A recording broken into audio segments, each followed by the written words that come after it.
So yeah, he set up the trip. It was called Atlantis Rising, and I was really intrigued by that name. And it ended up being 17 of us who went on this amazing odyssey that started in Italy, and eventually we went down to Egypt. So in Italy, we went to this place called Damanhur, and Damanhur is a community in northern Italy, west of Milan, kind of east of Turin, that they kind of have a spiritual community there, a spiritual retreat. So that's its own story. It's basically founded by this guy Falco, who he and his people created this community where they created these temples that they dug into the mountain over 20 years illegally, secretly, and made this beautiful like series of meditation temples that are dedicated to humankind and all of the spiritual traditions on earth. It's really beautiful what they've done there.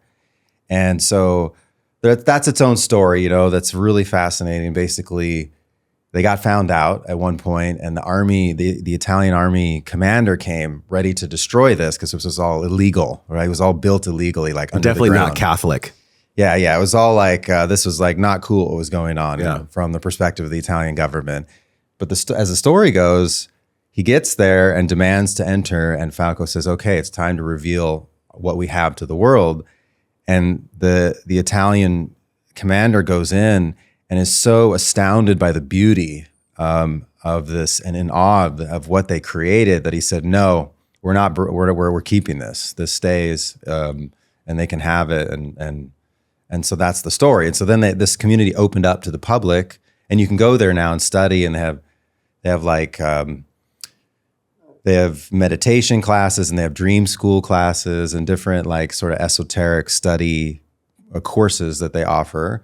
And they have an actual community where they all live together according to really beautiful principles, actually. They're very focused on consciousness work. So anyway, we start there, and we did a lot of meditation in the temples and activation. And we actually, some of us got to stay in what they call the abatone, which is the top of the temple.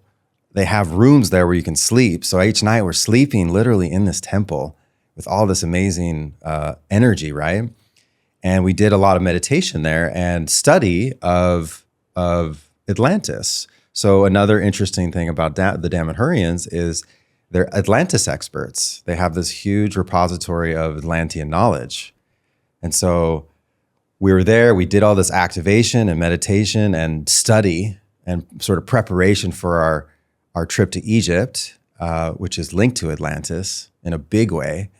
And we also took with us a Damanhurian Egyptologist, this Italian guy named Crotolo, and also a sort of a historian, a Greek historian, and sort of just like really smart woman who's like really well studied. Her name is Hesperide. So and she's also Damanhurian, so she's part of the community. So the two of them accompanied us to Egypt, and we went on this totally crazy odyssey for like 10 days in Egypt, northern Egypt and southern Egypt, starting in Cairo, ending in the Luxor area.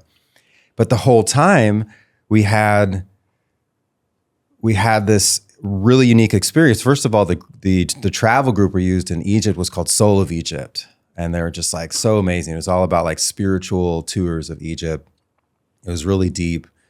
We had all this private access that I don't think most people actually ever get, because Crotolo has been to Egypt like 30 times. He knows all the guards at all the places. He knows all the people, right? And so, for example, we were in the Great Pyramid for 2 hours all by ourselves. We were in the King's Chamber all by ourselves, like no guard, nothing, just the group for like half an hour. What'd you feel in there? Did you feel the ancientness? Yeah. Did you feel the presence of deity? So that's what we were trying. That was one of our intentions the whole time, was to just be and feel and sense like the memories that are there, because there's memories in stone. You know, water holds memory, crystals hold memory, and that's what a DVD is, right? Same thing with stones. So same thing with the pyramids and everything. There's so much knowledge there that's really kind of like a key for us to unlock our own knowledge. You know, we don't really ever learn anything, Josh. All we do is remember constantly, right? So when we go there and you actually touch the stones, There's a process of, it's a connection and a remembrance that connects us to our shared past. And our shared past is one aspect of our shared past is Atlantis. It's this antediluvian civilization. And for those of you who want to kind of learn a little bit about Atlantis, there's this amazing book called Atlantis, the Antediluvian World.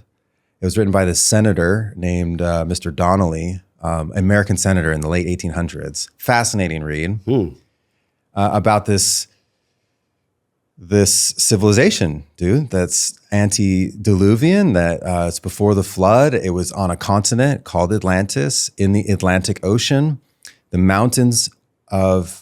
The highest mountains of it are the Azores Islands now. This thing is totally sunk. There's radar exploration that shows the outline and the features of the continent.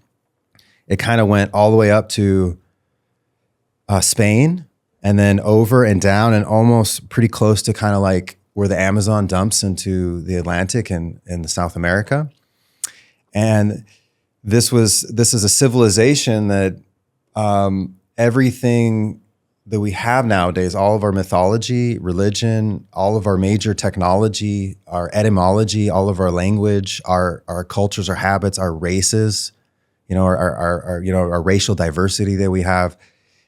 There's a strong argument that it all emanates from this one culture, the seafaring culture that evolved over tens of thousands of years, like bronze tools, the compass, fire, the steel itself, and iron. And then, like, for example, Olympus is Atlantis. You can see like there's a lot of etymological connections, not just on the east side of the Atlantic, but the west side. If you look at Greek culture and Egyptian culture, their gods and Olympus and stuff was in the west. All the gods were in the west. And if you look at like the Toltecs and the Aztecs and the Mayans, they talk about how their gods came from the east and originate in the east. And so that's Atlantis in between. And the Atlantean, from an anthropological perspective, the Atlantean Empire, once they began to expand, went all the way to China, past like the Indus Valley, all the way into China. It went all the way west into South America to the Incas, to like Peru. And it went north all the way up like to Oregon, all the way up to the West Coast, all the way up the Mississippi. There's these earth mound peoples. There's these there's pyramids in America. Maybe not everybody's aware of this, but there are some pyramids in America too. And of course in South America, they're all over the world. And the pyramids are this, sort of reconstruction of the main mountain in Atlantis that was like outside of the capital city of Atlan. And the symbol of the earth, if you look at alchemy symbols and like zodiac symbols, is a circle with a cross in it. And the cross is the four rivers of Atlantis that like originate around this mountain that was in the middle of Atlantis. So there's so much of our symbology and everything that as you continue to look into it, we could talk for like ever on this. It all comes back to that. So back to Egypt. Egypt appears to have been the greatest colony of Atlantis, one of the oldest and the most developed. And so when we want to understand ourselves, and find who we are, and that's like perhaps our greatest purpose, right, on earth is to connect heaven with earth. And it's not just an external exercise. More than anything, it's an internal exercise. We need to remember who we are as individuals and as a race, as a human race, and also as like beings of light, as star beings, like literally we're beings of light. We're also star beings. We're beings of the stars. Like we're connected to this greater reality that's beyond just the 3D. It's beyond just Earth. And there's a big part of that is like remembering all that step by step sort of to get to that. So Atlantis, for people who are interested in not just reading about it in a book like I've recommended, but actually like feeling it and remembering deep inside in your heart, Egypt is like probably the best place to go. So Egypt was this amazing continent, or this amazing colony of Atlantis. And it's so interesting because compared to almost everywhere else on Earth, they have the best architectural evidence of Atlantis, like the pyramids. The pyramids are not Egyptian. The Egyptians moved into them and used them. Interesting. The pyramids predate. So you don't think the Egyptians built them? Oh no, not all of them. Definitely, they expanded some of them, and they were they did some building there. Like Ramses II was the greatest builder, the greatest pharaoh builder of Egypt.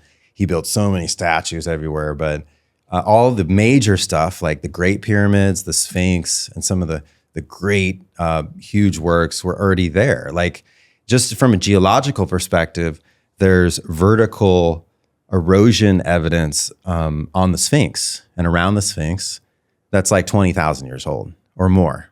So that's before the old empires, the oldest empires of Egypt. And even the first, I don't remember his name, but the first pharaoh of Egypt, like somehow suddenly was born into this fully baked civilization with like art, culture, advanced understanding of astronomy, architecture, like aqueducts and like all this rich science that like, where did it come from? It was not already, it was inherited. It was inherited from the Atlanteans. Well, I mean, all wisdom is inherited.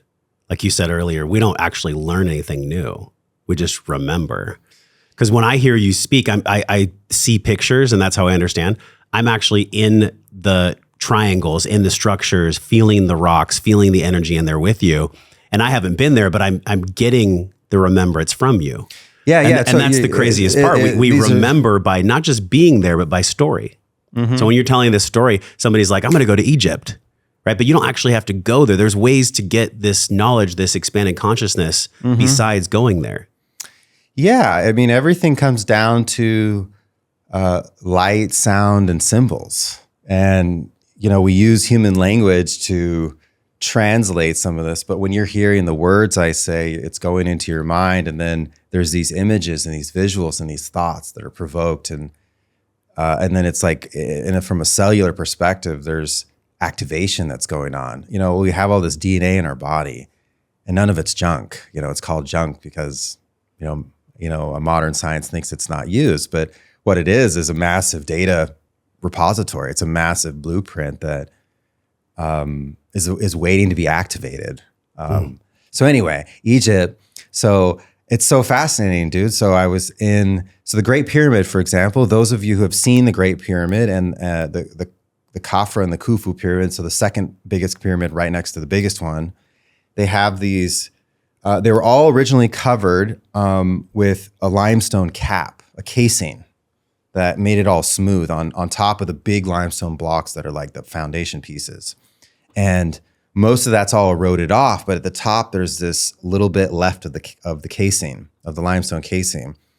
And there's salt water erosion evidence on the Great Pyramid that indicates a flood of salt water that was there for like decades, not just like for a night, and then slowly receded over time. That's very strong evidence for some kind of massive increase in sea level, a flood of sorts. And so if that's the case, then those are pre-flood and they're antediluvian. So there's like evidence like that all around. There's also around the Sphinx, there's granite walls, this pink granite that's like really hard stone. And it's some of the pieces are cut in these really intricate, weird ways with these weird notches. Like there's like 12 or 13 different cuts. It's not a rectangular block. It's this weirdly cut block that's like, it doesn't make sense. Why would they cut it that way? It's not the most efficient way to cut it, unless they cut it that way because they were like proud and demonstrating their advanced like technology and grasp of stonework. And so you see that and you see the other stuff, and it's clearly there was some kind of light or probably sound technology that was used to shape the stone.